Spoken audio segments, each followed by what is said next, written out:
Hello dear bankers, welcome back to EduTap. I Purva welcome you all to the Friday Formula series. Friday Formula series जहाँ पर हम AFM से related numerical concepts को cover करेंगे। AFM में जो भी न्यूमेरिकल टॉपिक्स हैं उनको हम पहले समझेंगे कि वो टॉपिक्स किस तरीके से हैं, देन उनसे related numerical exam oriented numericals को हम कवर करेंगे, राइट। सो आज का हमारा topic golden rules of accounting है, जो कि आपके एग्जाम पर्सपेक्टिव से बहुत ही ज़्यादा इंपॉर्टेंट है। So let's start the today's topic, but before moving into the topic, आपकी एग्जाम प्रिपरेशन के लिए प्रीवियस ईयर क्वेश्चंस बहुत इंपॉर्टेंट हैं।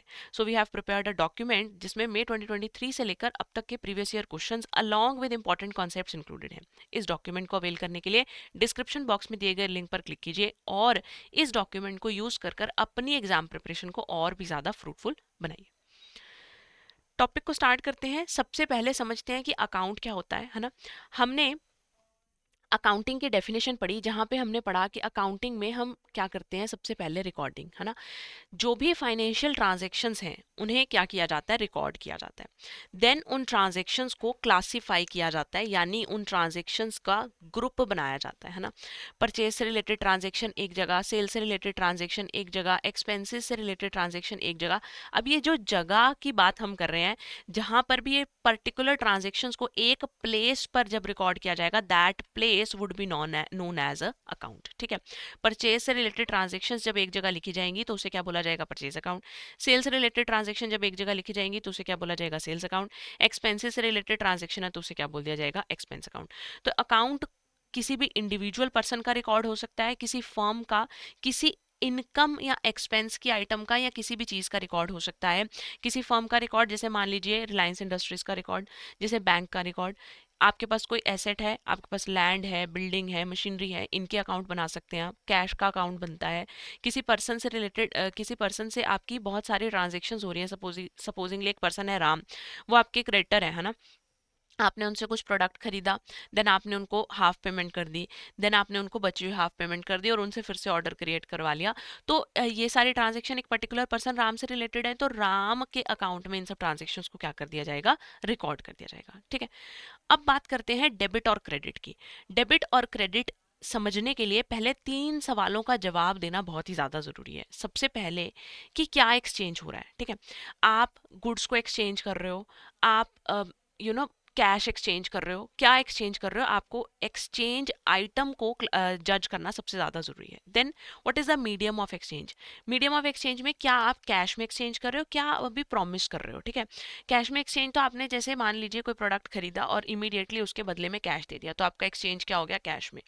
बट अगर आपने एक प्रोडक्ट खरीदा और आपने अपने जिससे आपने प्रोडक्ट खरीदा है, जो आपका सेलर है, आपने उसे बोला कि आप उसे पेमेंट आफ्टर 3 मंथ्स करोगे, है ना। तो 3 मंथ्स का आपने क्या क्रिएट कर दिया, एक प्रॉमिस क्रिएट कर दिया। तो that is the medium of exchange, कि आपने अभी उस ट्रांजेक्शन को क्रेडिट पर खरीदा है। क्रेडिट का मतलब उधार पर आपने उस ट्रांजेक्शन को खरीदा है। ये क्रेडिट और ये क्रेडिट अलग अलग है, ठीक है। देन इज कि कौन सी पार्टीज इन्वॉल्व है एक्सचेंज में, कौन पर्सन्स इन्वॉल्व है एक्सचेंज में। मान लीजिए कि अगर आपने राम से गुड्स खरीदे, है ना, तो परचेज गुड्स फॉर राम, तो आपके पास पार्टीज कौन सी इन्वॉल्व होगी, एक तो राम इन्वॉल्व हो गया और एक कौन सा अकाउंट इन्वॉल्व होगा वहां पर, परचेजेस अकाउंट इन्वॉल्व होगा, है ना।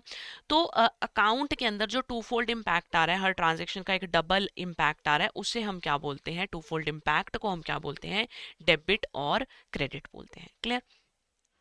डबल एंट्री की बात कर लेते हैं। एक बहुत ही इंपॉर्टेंट क्वेश्चन आपके एग्जाम में काफी बार पूछा जाता है कि डबल एंट्री बुक कीपिंग के बारे में फर्स्ट टाइम किसने मेंशन किया था। तो डबल एंट्री बुक कीपिंग के बारे में फर्स्ट टाइम लुका पैसियोली ने अपनी बुक सम्मा में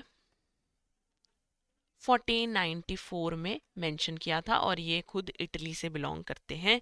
तो यूजुअली एग्जाम में क्वेश्चन पूछ लिया जाता है, तो that is a separate concept for you to note today, है ना। तो अभी हमने समझा कि डेबिट और क्रेडिट क्या होता है, कि जो टू फोल्ड इम्पैक्ट आ रहा है हमारे पास किसी भी ट्रांजेक्शन का, उस ट्रांजेक्शन के टू फोल्ड इम्पैक्ट को हम डेबिट और क्रेडिट की फॉर्म में क्या करते हैं, रिकॉर्ड करते हैं। अब कौन सा अकाउंट डेबिट और कौन सा अकाउंट क्रेडिट होगा उससे समझते हैं, राइट। तो स्टार्ट करते हैं। दो अकाउंटिंग अप्रोचेस है इसको जज करने के लिए। फर्स्ट अप्रोच है ट्रेडिशनल अप्रोच, जिसको हम गोल्डन रूल्स ऑफ अकाउंटिंग बोलते हैं, और यही गोल्डन रूल्स ऑफ अकाउंटिंग जो है, these are the base of recording the transactions.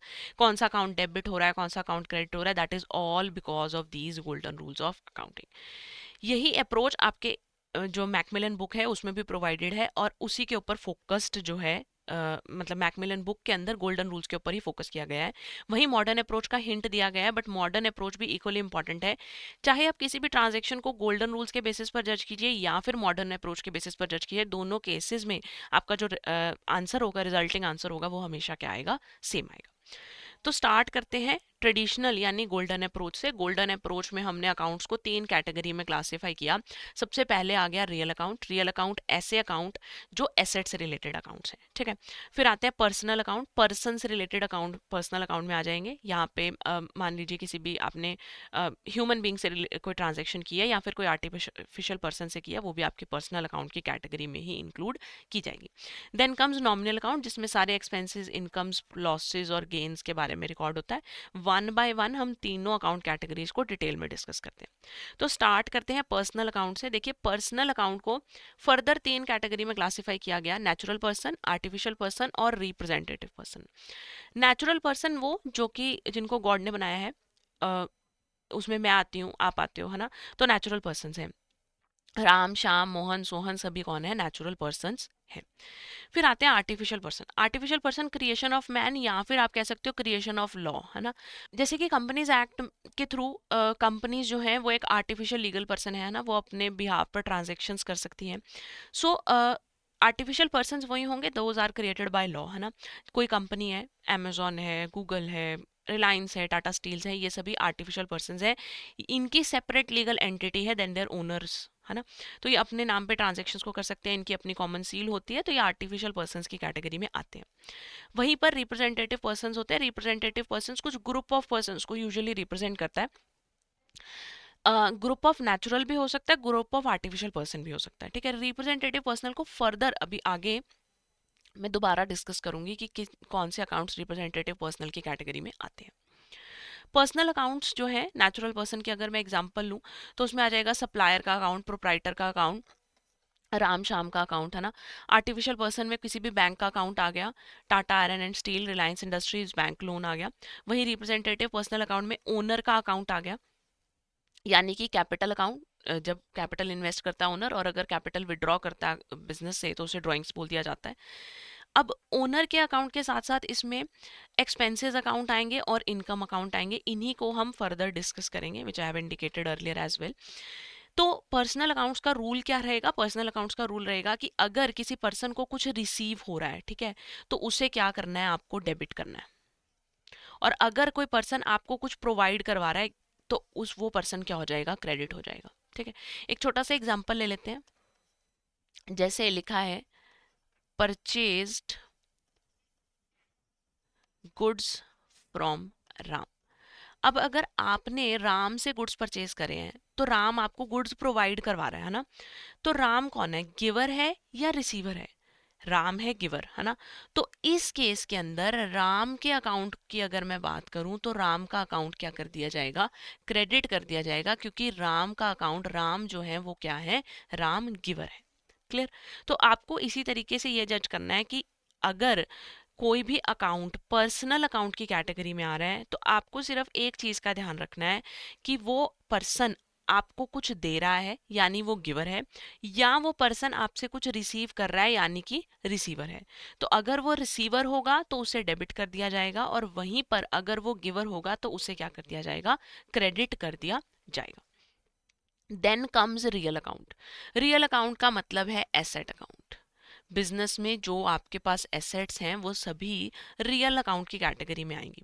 अब एसेट्स मेरे पास दो कैटेगरी में आ गई, one is tangible and the other one is intangible. Tangible assets वो जिन्हें आप देख सकते हो, टच कर सकते हो, है ना। Those can be seen, touched, felt, तो वो मेरे पास क्या हो जाएंगी, टेंजिबल। और those can not be seen, touched और फेल्ट, तो वो क्या हो जाएंगी, इनटेंजिबल। तो टेंजिबल एसेट तो जिन्हें मैं देख सकती हूँ, मान लीजिए टेबल है, कंप्यूटर है, टीवी है, कैश है, उसके अलावा आपके पास कोई मशीनरी है, बिल्डिंग है, लैंड है, ये सब टेंजिबल एसेट्स के कैटेगरी में आएगा। वहीं पर इंटेंजिबल्स में अगर हम बात करें तो पेटेंट्स हैं, आपने कोई ट्रेडमार्क करवा रखा है, कॉपीराइट्स हैं आपके पास, कोई आपके पास सॉफ्टवेयर आपने बनाया, सॉफ्टवेयर है आपके पास, आपके ट्रेड सीक्रेट्स हैं, वो सभी के सभी इंटैंजिबल की कैटेगरी में आएंगे। अब अगर कोई अकाउंट मेरा एसेट अकाउंट की कैटेगरी में आ रहा है तो उसके लिए क्या रूल रहेगा, अगर वो एसेट बिजनेस में आ रही है, if that asset is coming to inside the business, तो वो क्या कर दिया जाएगा, डेबिट। और अगर वो एसेट बिजनेस से बाहर जा रही है तो उसे क्या कर दिया जाएगा, उसे कर दिया जाएगा क्रेडिट। क्लियर? जैसे मान लीजिए आपने मशीनरी खरीदी है, ठीक है, बॉट मशीनरी। अगर आपने मशीनरी खरीदी है तो मशीनरी खरीदने से मशीनरी बिजनेस में आ रही है ना, अगर मशीनरी बिजनेस में आ रही है तो मशीनरी के अकाउंट को हम क्या कर देंगे, डेबिट कर देंगे। और अगर मैं आपको पूरा बोलूं बॉट मशीनरी फॉर कैश, तो कैश भी मेरे लिए एसेट है, कैश मेरे बिजनेस से बाहर जा रहा है ना, तो क्रेडिट व्हाट गोज आउट के हिसाब से कैश क्या हो जाएगा, क्रेडिट हो जाएगा। Are you able to understand कि अगर कोई भी अकाउंट को हम एसेट अकाउंट की कैटेगरी में क्लासिफाई कर रहे हैं मतलब वो रियल अकाउंट है, अगर वो रियल अकाउंट है तो उस केस में अगर वो अकाउंट बिजनेस में, अगर वो एसेट बिजनेस में आ रही है तो वो डेबिट कर दी जाएगी, वेयर एज अगर वो एसेट बिजनेस से बाहर जा रही है तो उसे क्रेडिट कर दिया जाएगा। नॉमिनल अकाउंट्स की बात करते हैं। नॉमिनल अकाउंट्स में हमारे पास आते हैं सभी एक्सपेंसेस, सभी लॉसेस, सभी इनकम्स और सभी गेम्स। एक्सपेंसेस में सैलरीज हैं, वेजेस हैं, रेंट है, इंटरेस्ट दिया आपने, डिस्काउंट दिया। लॉस की बात करें तो अगर मान लीजिए आपको किसी एसेट को बेचते हुए लॉस हो गया, लॉस बाय फायर हो गया है ना, तो ये सारे जो हैं, लॉस बाय एक्सीडेंट हो गया, ये सब आपके नॉमिनल अकाउंट में एक्सपेंसेस लॉसेस की कैटेगरी में आ गए। वहीं इनकम्स की बात करें तो अगर आपको डिस्काउंट रिसीव हुआ, इंटरेस्ट रिसीव हुआ, कमीशन रिसीव हुई है, सैलरी आपको रिसीव हो रही है, सेल से पैसा आ रहा है, रेंट रिसीव हो रहा है, वो सब क्या आपके पास इनकम है। वहीं अगर आपको किसी एसेट को बेचते हुए प्रॉफिट हो गया तो वो भी आपका गेन्स की कैटेगरी में क्लासिफाई कर दिया जाएगा। नॉमिनल अकाउंट को लेकर रूल सिंपल, सारे एक्सपेंसेस सारे लॉसेस डेबिट, अगर कोई भी एक्सपेंस कोई भी लॉस है तो उसे क्या कर दीजिए, डेबिट। और कोई भी इनकम कोई भी गेन है तो उसे क्या कर दीजिए, credit. Clear? Expenses losses debit और इनकम्स और गेन्स क्रेडिट। अब वापस चलते हैं, पर्सनल अकाउंट की बात करी थी हमने, रिप्रेजेंटेटिव पर्सनल में भी एक्सपेंसेस इनकम का जिक्र था और यहाँ पर भी एक्सपेंसेस इनकम की बात हो रही है। तो ध्यान इस बात पर देंगे कि अगर नॉर्मल एक्सपेंस लिखा है, मान लीजिए सैलरीज लिखा है, तो वो नॉमिनल है। दोबारा बोल रही हूँ, अगर सैलरीज लिखा है तो वो कौन सी कैटेगरी में आएगा, वो नॉमिनल की कैटेगरी में आएगा। बट अगर आउटस्टैंडिंग सैलरीज लिखा है या फिर सैलरीज प्रीपेड लिखा है, एनी ऑफ द केस, तो ये रिप्रेजेंटेटिव पर्सनल अकाउंट की कैटेगरी में आएगा। क्यों आएगा? क्योंकि इन अब एक्सपेंस नेम के से पहले या एक्सपेंस नेम के बाद, यानी एक्सपेंस नेम के अराउंड प्रेफिक्स या सफिक्स, दिस इज प्रेफिक्स यानी पहले कुछ लिख दिया है और दिस इज सफिक्स यानी बाद में कुछ लिख दिया है। तो अगर एक्सपेंस या इनकम नेम के पहले या बाद में आप कोई भी प्रेफिक्स या सफिक्स लगा रहे हैं, whether it is outstanding, whether it is the word prepaid, चाहे आप लिख रहे हैं इन एडवांस, चाहे आप एक्रूड वर्ड लिख रहे हैं, ठीक है, एडवांस वर्ड लिख दिया जाता है, एक्रूड वर्ड लिख दिया जाता है, तो इन केसेस में वो एक्सपेंस या वो इनकम अकाउंट नॉमिनल की कैटेगरी में नहीं आएगा, वो शिफ्ट हो जाएगा रिप्रेजेंटेटिव पर्सनल अकाउंट की कैटेगरी में, क्योंकि वहां पर हम ग्रुप ऑफ पर्संस की बात कर रहे हैं ना। तो यहाँ पर भी ये एक्सपेंसेस जब प्रेफिक्स और सफिक्स के साथ लग जाते हैं तो they represent a group of people जिनको ये चीज़ क्रेडिट होनी है ना, या जिनको ये चीज़ डेबिट होनी है, वट एवर इट इज़। तो उस केस में प्रेफिक्स और सफिक्स लगने के बाद पर्टिकुलर एक्सपेंस या पर्टिकुलर इनकम जो है वो रिप्रेजेंटेटिव पर्सनल अकाउंट की कैटेगरी में चली जाएगी। दोबारा बात करते हैं, अगर सिंपल एक्सपेंस सिंपल इनकम लिखा हुआ है तो नॉमिनल अकाउंट, नॉमिनल अकाउंट के हिसाब से अगर एक्सपेंस है या लॉस है तो डेबिट कर दिया जाए, अगर इनकम है और गेन है तो उसे क्रेडिट कर दिया जाए। वहीं पर अगर इससे पहले कोई प्रेफिक्स या सफिक्स, एक्सपेंस नेम या इनकम नेम से पहले आपने कोई प्रेफिक्स या सफिक्स लगा दिया है तो दैट प्रेफिक्स और दैट सफिक्स उसके बाद वो अकाउंट अब नॉमिनल नहीं रहा, वो अकाउंट अब रिप्रेजेंटेटिव पर्सनल अकाउंट की कैटेगरी में चला जाएगा। क्लियर? तो आई होप आपको अभी तक ट्रेडिशनल अप्रोच जो है उसके बारे में काफ़ी क्लैरिटी हो गई होगी कि हमने ट्रेडिशनल अप्रोच में अपने अकाउंट्स को 3 कैटेगरीज में क्लासिफाई किया, पर्सनल, रियल और नॉमिनल। पर्सनल अकाउंट का रूल सिंपल था कि debit the receiver and credit the giver, है ना। फिर हमने बात की थी रियल अकाउंट की, तो रियल अकाउंट में हमने बात की debit what comes in and credit what goes out. Business में कोई एसेट आ रही है तो उसे डेबिट कर दीजिए, बिजनेस से कोई एसेट बाहर जा रही है तो उसे क्रेडिट कर दीजिए। और हमने नॉमिनल अकाउंट में बात की एक्सपेंसेस लॉसेस है तो वो डेबिट हो जाएंगे, इनकम्स या गेन्स हैं तो वो क्रेडिट हो जाएंगे। बट अगर एक्सपेंस या इनकम के नेम से पहले प्रेफिक्स या सफिक्स लगा दिया गया है तो वो एक्सपेंस या इनकम अब नॉमिनल नहीं रहा, वो रिप्रेजेंटेटिव पर्सनल की कैटेगरी में चला गया और उस पर पर्सनल अकाउंट का रूल ही अप्लाई किया जाएगा। क्लियर। अब बात करते हैं मॉडर्न अप्रोच की। मॉडर्न अप्रोच में हमने अकाउंट्स को 5 कैटेगरीज में क्लासिफाई किया, ठीक है, और उसके लिए हमने एक एक्रोनिम रखा क्रेल के नाम से। तो यहाँ पर हमारी अकाउंट कैटेगरीज में आ जाएगा capital, revenue, expenses, assets and liabilities. ठीक है, कैपिटल में ओनर से रिलेटेड अकाउंट आ जाएगा, रेवेन्यूज यानी इनकम से रिलेटेड अकाउंट हो गया, फिर से एक्सपेंस एक्सपेंसेस से रिलेटेड हो गया, एसेट एसेट से रिलेटेड, और लायबिलिटी बिजनेस की लायबिलिटी से रिलेटेड अकाउंट हो गया। समझते हैं इन्हें डिटेल में। तो कैपिटल अकाउंट क्यों एग्जिस्ट कर रहा है? क्योंकि बिजनेस में जो ओनर ने मनी इन्वेस्ट किया उसे क्या बोला जाता है? कैपिटल बोला जाता है ना। कैपिटल क्या है? Money invested, money invested by the owner in business. ठीक है, जो भी ओनर ने बिजनेस में पैसा लगाया तो वो बिजनेस के लिए क्या है? कैपिटल है। अब बिजनेस और ओनर अलग अलग है ना। ये कौन सा कंसेप्ट कहता है कि बिजनेस और बिजनेस का ओनर अलग अलग है? बिजनेस एंटिटी कंसेप्ट हमें बात बताता है कि बिजनेस और बिजनेसमैन अलग अलग हैं और बिजनेस में ट्रांजैक्शंस जो हैं will be recorded according to the point of view of business and not from the point of view of businessman. इसीलिए जो बिजनेस में कैपिटल इन्वेस्ट की जा रही है by the businessman that is treated as capital. वो capital एक तरीके से बिजनेस की एक इंटरनल लायबिलिटी है जो बिजनेस को at the end of the day businessman को वापस करनी है। तो मनी अगर बिजनेस मैन बिजनेस में इन्वेस्ट कर रहा है तो उसे क्या बोल दिया जाता है? कैपिटल। और वहीं अगर कुछ पैसा विड्रॉ किया जाता है तो उसे किस कैटेगरी में इंक्लूड किया जाता है? उसे ड्रॉइंग्स की कैटेगरी में इंक्लूड किया जाता है। क्लियर। आगे बात करते हैं रेवेन्यू अकाउंट्स की। रेवेन्यू अकाउंट का मतलब होता है कि बिजनेस के नॉर्मल ऑपरेशन से जब बिजनेस पैसा कमाता है तो उसे रेवेन्यू बोला जाता है।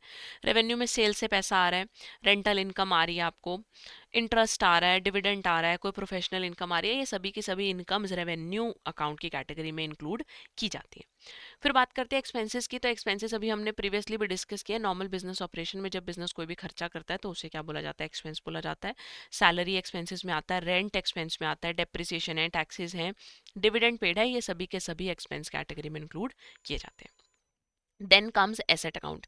एसेट अकाउंट वो जिसके ऊपर बिजनेस का कंट्रोल है, जिसके ऊपर बिजनेस की ओनरशिप है ना। तो एसेट्स हमारी 3 कैटेगरी में क्लासिफाई की गई। कन्वर्टेबिलिटी, करंट एसेट्स और फिक्स्ड एसेट। अगर कोई asset with in less than a year में कैश में कन्वर्ट कर दी जाती है तो उसे क्या बोला जाता है? Current asset. और अगर वो 1 साल से ज़्यादा के लिए बिजनेस में एग्जिस्ट करती है, कैश में कन्वर्ट नहीं की जाती, तो वो फिक्स्ड एसेट की कैटेगरी में आ जाता है। करंट एसेट्स में यूजुअली स्टॉक, कैश, डेटर्स, ये सब करंट एसेट्स का पार्ट है। और वहीं पर फिक्स्ड एसेट्स की अगर मैं बात करूँ तो मशीनरी है, लैंड है, बिल्डिंग है, बिजनेस में बहुत लंबे टाइम तक रहता है तो वो फिक्स्ड एसेट्स की कैटेगरी में इंक्लूड किया जाता है। वहीं पर फिजिकल एग्जिस्टेंस में हमने टैंजिबल इंटैंजिबल एसेट्स को भी डिस्कस किया। टैंजिबल वो एसेट्स जिनको आप देख सकते हो, टच कर सकते हो, फील कर सकते हो, वेर एज इंटेंजिबल एसेट्स जिन्हें आप इस तरीके से टच या फील नहीं कर सकते हो। पेटेंट्स वगैरह इंटेंजिबल एसेट्स की कैटेगरी में इंक्लूड किए जाते हैं। Then it is about usage, है ना, कि अगर आप किसी एसेट को रूटीन बेसिस में यूज़ कर रहे हो तो वो ऑपरेटिंग एसेट का पार्ट हो जाती है, और अगर आप एसेट्स को रूटीन बेसिस में यूज़ नहीं कर रहे हो तो that is included under the non operating assets of the business. आगे बात करते हैं लाइबिलिटीज़ की। लाइबिलिटी एक ऐसी ऑब्लिगेशन है जो कि बिजनेस को कहीं ना कहीं अपने बिजनेस से बाहर जो आउटसाइडर्स हैं जिनसे उन्होंने एक पर्टिकुलर लाइबिलिटी को ले रखा है उस लाइबिलिटी को वापस करना पड़ता है ना। लाइबिलिटी को लेना बिजनेस को बिजनेस की ग्रोथ के लिए ज़रूरी है ना। यूजुअली बिजनेस में सेल जो हमारी परचेज ट्रांजेक्शन्स होती हैं वो यूजुअली क्रेडिट पर, उधार पर की जाती हैं, तो वो लाइबिलिटी एक फाइनेंशियल ऑब्लिगेशन है जो बिजनेसमैन को पैसा वापस देना है। अकाउंट्स पेबल आ जाते हैं, इंटरेस्ट अगर आपने कोई देना है, एक्रूड इनकम है वो भी, एक्रूड एक्सपेंसेस हैं वो भी आपके लाइबिलिटी में आ जाते हैं। कोई अनअर्न्ड रेवेन्यू है, सब लाइबिलिटी की कैटेगरी में कंसीडर किए जाते हैं। Any of the debt which you have to pay to the outsider is known as liability. फिर बात करते हैं मॉडर्न अप्रोच को, एक बार सम अप कर लेते हैं। अब हमने अकाउंट्स तो समझ लिए कि क्रेल जो है कैपिटल, रेवेन्यू, एक्सपेंस, एसेट और लायबिलिटी, ये जो अकाउंट्स हैं इनमें कौन सी चीज़ें इंक्लूड है। अब हमें ये समझने की ज़रूरत है कि कौन सा अकाउंट कब डेबिट और कब क्रेडिट किया जाएगा। ठीक है, तो मॉडर्न अप्रोच के केस में हम सिर्फ इतना देखते हैं कि इंक्रीज हो रहा है या डिक्रीज हो रहा है, ठीक है। अगर एक्सपेंस और एसेट अकाउंट में इंक्रीज हो रहा है तो उसका इंक्रीज डेबिट में रिकॉर्ड किया जाएगा। एक्सपेंस और एसेट में अगर कुछ भी इंक्रीज हो रहा है तो उसको क्या कर दिया जाएगा, डेबिट। और अगर कुछ भी डिक्रीज हो रहा है तो उसे क्या कर दिया जाएगा, क्रेडिट कर दिया जाएगा। वहीं पर अगर कैपिटल रेवेन्यू या लायबिलिटी की कैटेगरी है तो कैपिटल रेवेन्यू और लायबिलिटी में इंक्रीजेस को क्रेडिट और डिक्रीजेस को डेबिट किया जाएगा। इससे रिवर्स केस है, ठीक है। एक्सपेंसेस का increase debit, decrease credit. Assets में भी सेम। वहीं कैपिटल रेवेन्यू और लायबिलिटी में अगर इंक्रीज हो रहा है तो क्रेडिट और अगर डिक्रीज हो रहा है तो डेबिट। अब इस बात को इस तरीके से समझ के देखिए कि मान लीजिए कुछ ऐसा एक एग्जांपल है कि cash invested in the business, proprietor ने कैश इन्वेस्ट करा है बिजनेस में, तो कौन से अकाउंट अफेक्ट होंगे? एक तो कैश यानी कि एसेट, ठीक है, और एक कैपिटल क्योंकि प्रोप्राइटर जो पैसा लगा रहा है। अब कैश अगर बिजनेस में इन्वेस्ट कर रहे हैं तो उससे कैश इंक्रीज हो रहा है यानी एसेट इंक्रीज हो रही है। एसेट का इंक्रीज क्या करते हैं, डेबिट। तो कैश अकाउंट क्या हो जाएगा, डेबिट हो जाएगा। और कैपिटल, कैपिटल भी इंक्रीज हो रही है ना इन्वेस्ट करने की वजह से, तो कैपिटल अगर इंक्रीज हो रही है तो कैपिटल का इंक्रीज देखिए क्या किया जाता है, क्रेडिट। तो मेरी एंट्री क्या बन जाएगी, cash account debit to capital account. हमेशा हर ट्रांजैक्शन का जो डबल इफेक्ट आएगा, दो अकाउंट के ऊपर इफेक्ट होगा, एक अकाउंट डेबिट और दूसरा अकाउंट क्रेडिट जरूर होगा। कभी भी ओपन एंडेड नहीं रहेगी कोई भी एंट्री। कभी भी ऐसा नहीं होगा कि सिर्फ डेबिट डेबिट हो गया और क्रेडिट कुछ भी नहीं हुआ। No, never it happens. तो आप हमेशा ध्यान रखेंगे कि जो डबल इफेक्ट आता है ट्रांजेक्शन्स का, उसमें एक अकाउंट को डेबिट किया जाता है where as the other account it's credited, ठीक है। मल्टीपल डेबिट्स मल्टीपल क्रेडिट्स हो सकते हैं बट एट लीस्ट एक अकाउंट डेबिट और एक अकाउंट क्रेडिट तो जरूर होता है। क्लियर। स्टार्ट करते हैं आज के कंसेप्ट से रिलेटेड न्यूमेरिकल से, ठीक है। जो आपके एग्जाम में जिस तरीके के न्यूमेरिकल्स अब पूछे जा रहे हैं उन न्यूमेरिकल्स को हम डिस्कस करते हैं। सबसे पहला क्वेश्चन है, when a firm creates a provision for doubtful dates, how is this classified under the traditional golden rules of accounting and what is the logic for its initial credit entry? Provision for doubtful debts में account classify कैसे होगा और उसका initial credit entry का logic क्या है?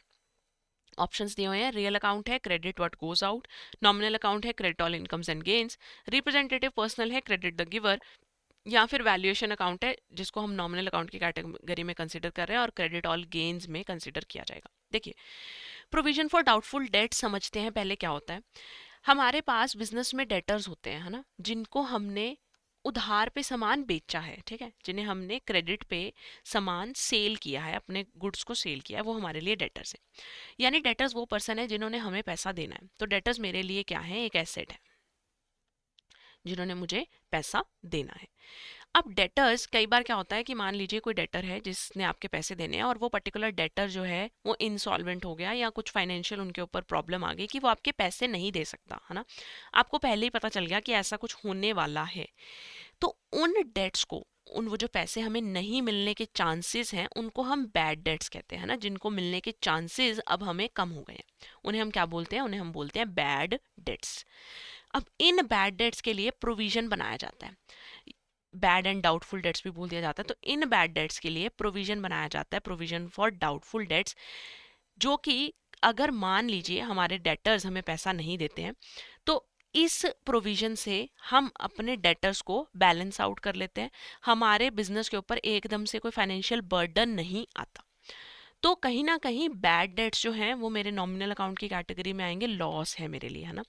और loss के लिए प्रोविजन बनाया जा रहा है। तो जो प्रोविजन है, ये पर्टिकुलर प्रोविजन जो है, this particular provision is actually एक ऐसा अमाउंट सेट असाइड किया गया है जो मुझे कल को बेनिफिट देगा। कैसा बेनिफिट देगा कि इस अमाउंट को यूज कर कर मैं अपने बिजनेस के ऊपर एक्स्ट्रा फाइनेंशियल ऑब्लिगेशंस को मीटअप कर पाऊंगी, है ना। तो इसलिए ये अकाउंट कौन सी कैटेगरी में आएगा, नॉमिनल अकाउंट में। और इसके ऊपर रूल कौन सा लगेगा, credit all incomes and gains, क्योंकि प्रोविजन जो है that is a kind of a amount set aside. तो एक तरीके से एक इनकम या एक तरीके से गेन है मेरे लिए, जिसको मैं फ्यूचर लॉसेस को सेट ऑफ करने के लिए यूज करूंगी। अगर यहाँ प्रोविजन ना लिखा होता और डायरेक्ट बैड डेट्स लिखा होता तो 100% नॉमिनल अकाउंट था और यहाँ था debit all expense and losses, loss का रीजन जो है यहाँ पर आता। तो अभी के लिए जो हमारा राइट ऑप्शन है दैट इज ऑप्शन बी। तो आप देख रहे हैं कि किस तरीके से घुमाकर आपको एग्जाम में क्वेश्चन पूछा जा सकता है। नेक्स्ट क्वेश्चन देखते हैं। मिस्टर अर्जुन एक रिलेशनशिप मैनेजर है, so this is a kind of a short case study. Mister Arjun एक रिलेशनशिप मैनेजर है एचडीएफसी बैंक में। He facilitates a transaction where a corporate client का नाम है Rakesh Enterprises, pays their long term loan interest उन्होंने pay करा है वाया बैंक ट्रांसफर। तो राकेश एंटरप्राइजेस की बुक में इंटरेस्ट ऑन लोन अकाउंट के ऊपर कौन सा रूल लगेगा? राकेश एंटरप्राइजेस की बुक्स में इंटरेस्ट ऑन लोन अकाउंट के ऊपर कौन सा रूल लगेगा? तो देखिए, interest on loan account, interest क्या है मेरे लिए? इंटरेस्ट मेरे लिए एक्सपेंस है ना। मैंने अगर लोन ले रखा है, उस लोन के ऊपर मुझे इंटरेस्ट देना पड़ रहा है, तो इंटरेस्ट मेरे लिए क्या है? एक्सपेंस है। तो कौन से अकाउंट कैटेगरी में आएगा? ये आएगा नॉमिनल अकाउंट की कैटेगरी में। और रीजन क्या आ जाएगा? Debit all expenses and losses. तो इसका भी ऑप्शन बी जो है वो करेक्ट होगा, debit all expenses and losses as it is a nominal account. तो बहुत शॉर्ट सी केस स्टडी थी, 1 मार्क में आपको यूजुअली पूछी जा सकती है कि इंटरेस्ट ऑन लोन अकाउंट कौन सी अकाउंट कैटेगरी में राकेश एंटरप्राइजेस जो हैं वो इसको क्लासीफाई करेंगे। तो वो नॉमिनल अकाउंट की कैटेगरी में क्लासीफाई करेंगे और रूल क्या लगेगा? Debit all expenses and losses. फिर बात करते हैं नेक्स्ट क्वेश्चन की।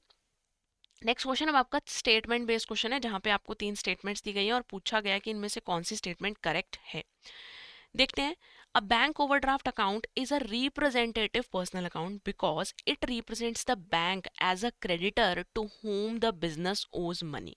बैंक ओवरड्राफ्ट अकाउंट एक रिप्रेजेंटेटिव पर्सनल अकाउंट है क्योंकि ये रिप्रेजेंट कर रहा है कि बैंक जो है वो बिजनेस का क्रेडिटर है जिसको बिजनेस ने पैसे देने हैं। तो बिल्कुल सही बात है, बैंक ओवरड्राफ्ट अकाउंट जो है वो रिप्रेजेंटेटिव पर्सनल में आएगा। अगर बैंक अकाउंट होता तो वो आर्टिफिशियल पर्सनल की कैटेगरी में आता। फिर आ गया patents and trademarks are nominal account. No, patent and trademark तो एसेट अकाउंट है, नॉमिनल नहीं है, क्योंकि वो इंटेंजिबल है। नेक्स्ट बात करते हैं स्टेटमेंट 3 की। The rule debit what comes in applies when a business receives a refund of income tax. अगर बिजनेस को इनकम टैक्स का रिफंड आ रहा है, देखिए डेबिट व्हाट कम्स इन किसका रूल है? डेबिट व्हाट कम्स इन तो एसेट्स का रूल है। और रिफंड ऑफ इनकम टैक्स मेरा एसेट अकाउंट नहीं होगा, मेरे लिए एक इनकम है। सो इस केस में आपका जो ऑप्शन ए है that would be correct. Only the first statement regarding from all of these is correct. Moving to the next question, match का क्वेश्चन है। मैचिंग टाइप के क्वेश्चन भी आपके एग्जाम में पूछे जाते हैं। आपका कॉलम ए जो है वो लेजर अकाउंट से रिलेटेड है, वेयर एज कॉलम बी उनकी रूल्स एप्लीकेशन से रिलेटेड है। तो देखते हैं क्या लिखा है। एक्रूड इनकम, देखिए पहले एक्रूड इनकम कौन सी कैटेगरी में आएगी? इनकम से पहले प्रेफिक्स लगा है, यानी कि रिप्रेजेंटेटिव पर्सनल। और पर्सनल का रूल क्या है? Debit the receiver and credit the giver, है ना। तो हमारे पास यहाँ पर कौन सा रूल अप्लाई होगा? एक्रूड इनकम में डेबिट द रिसीवर, यानी कि ए का जो मेरे पास फर्स्ट है, फर्स्ट में मेरे पास वाई जो है वो आंसर होगा। सेकंड में देखते हैं loss by fire. Loss by fire यानी नुकसान है, तो एक्सपेंसेस एंड लॉसेस की बात करें। Nominal account debit all expenses and losses, यानी सेकंड के साथ मेरा एक्स मैच हो रहा है। और वहीं पर कंप्यूटर सॉफ्टवेयर जो है वो मेरे लिए बिजनेस की एसेट है। और अगर बिजनेस की एसेट है, इनटैंजिबल एसेट, तो उस केस में debit word comes in and credit word goes out, यानी कि जी वाला रूल अप्लाई होगा। तो मेरे लिए करेक्ट ऑप्शन जो है वो ऑप्शन नंबर ए जो है वो करेक्ट इसका आंसर रहेगा। काफी इजी था। नेक्स्ट क्वेश्चन देखते हैं। Miss Ananya, a senior accountant at Tata Consultancy Services, is recording a transaction where a client, Mr. Verma, returns defective hardware previously sold to him on credit. Following the golden rules of accounting, वो sales return account को और mister Verma के account को किस तरीके से handle करेंगे? देखिए, मिस्टर वर्मा को उन्होंने एक सॉफ्टवेयर जो है पहले सेल किया था और अब वो सॉफ्टवेयर वापस कर रहे हैं, है ना। सॉफ्टवेयर वापस कर रहे हैं तो वो सेल्स रिटर्न की कैटेगरी में आ गया। और मिस्टर वर्मा का अकाउंट किस तरीके से हैंडल किया जाएगा? तो मिस्टर वर्मा इस केस में जब वो वापस कर रहे हैं प्रोडक्ट, तो वो क्या है? गिवर है। Debit the receiver and credit the giver. तो मिस्टर वर्मा क्या हो रहे हैं यहाँ पर? गिवर हो रहे हैं। और अगर गिवर हो रहे हैं तो वो क्या होने चाहिए? क्रेडिट होने चाहिए, फर्स्ट थिंग। सेकंड, यहाँ पर कि सेल्स रिटर्न अकाउंट है, सेल्स रिटर्न अकाउंट मेरे पास एक तरीके से नॉमिनल अकाउंट जो है वो कंसिडर किया जाता है ना। सेल्स इनकम होती है तो क्रेडिट कर दी जाती है, तो सेल्स रिटर्न को मैं क्या कर दूंगी? इसका रिवर्स, यानी कि डेबिट कर दूंगी, तो नॉमिनल अकाउंट के केस में। तो मेरे पास ऑप्शन सी जो है वो करेक्ट होगा, जहां पर लिखा है कि debit sales return account because it is a nominal account and credit mister Verma's account because it is a personal account. जल्दबाजी में आप इसमें ऑप्शन अगर आप मिस्टर वर्मा वाले ट्रांजेक्शन को जज कर कर ऑप्शन ए को कर देंगे तो आपका इनकरेक्ट हो जाएगा, क्योंकि ऑप्शन ए में सेल्स रिटर्न को रियल की कैटेगरी में कंसिडर किया, which is a wrong approach. ठीक है, तो इसका राइट आंसर जो है वो ऑप्शन नंबर सी होना चाहिए। Question number 6 and question number 7 are for your practice. आप इन दोनों क्वेश्चंस को जरूर सॉल्व करेंगे बेस्ड ऑन टुडेज सेशन। आपने जो आज के सेशन में समझा, आप उस सेशन के बेसिस पर क्वेश्चन नंबर 6 और क्वेश्चन नंबर 7 को जरूर अटेम्प्ट कर मुझे कमेंट बॉक्स में लिखकर आंसर बताएंगे। आपकी एग्जाम प्रैक्टिस को और भी ज़्यादा रिफाइन करने के लिए हमने कुछ कोर्सेज लॉन्च किए हैं। I will give you quick walk through of those courses. For that you have to visit edutab.co.in। जैब कोर्सेज में जाएंगे। जब आप यहाँ पर कोर्सेज को देखेंगे, अगर आप एएफएम प्रिपरेशन के लिए, एएफएम सब्जेक्ट प्रिपरेशन के लिए एक स्पेसिफिक कोर्स चाहते हैं तो आपको जैब एएफएम मास्टर कोर्स हमारी वेबसाइट पर मिल जाएगा। इस कोर्स में आपको एएफएम से related concept classes, live classes, AFM के previous year questions, chapter wise और फुल लेंथ मॉक टेस्ट मिल जाएंगे। सो आप इस कोर्स को यूज कर अपनी एएफएम सब्जेक्ट की प्रिपरेशन को और भी ज़्यादा स्ट्रॉन्ग कर सकते हैं। वहीं पर अगर आप किसी और सब्जेक्ट के लिए मास्टर कोर्स चाहते हैं, आपको वो भी मिल जाएंगे।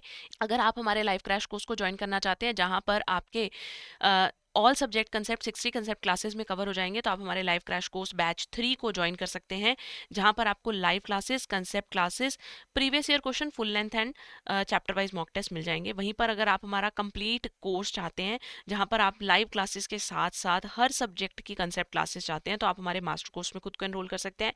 And if you feel like that you want to do the MCQ practice, तो आप हमारी जैब की टेस्ट सीरीज को भी अवेल कर सकते हैं। जब भी आप इन कोर्सेज के लिए खुद को एनरोल करेंगे तो उस टाइम पर प्रिवेलेंट डिस्काउंट कोड को लगाना ना भूलें, ताकि आपको मैक्सिमम डिस्काउंट इन सब कोर्सेज पर मिल पाए। So coming back to our session, आज के टॉपिक से रिलेटेड अगर आपको कोई भी डाउट होगा तो you can write down your doubts in the comment section below, and you can call अस और even email us at hello@edutab.co.in। मिलते हैं अगले फ्राइडे फॉर्मूला की सीरीज में, जहां पर हम सिंगल कंसेप्ट को समझेंगे और देन उससे रिलेटेड न्यूमेरिकल्स को करेंगे, सो दैट आपकी एग्जाम प्रिपरेशन में न्यूमेरिकल्स को लेकर कोई भी प्रॉब्लम ना आए। Take care and bye bye.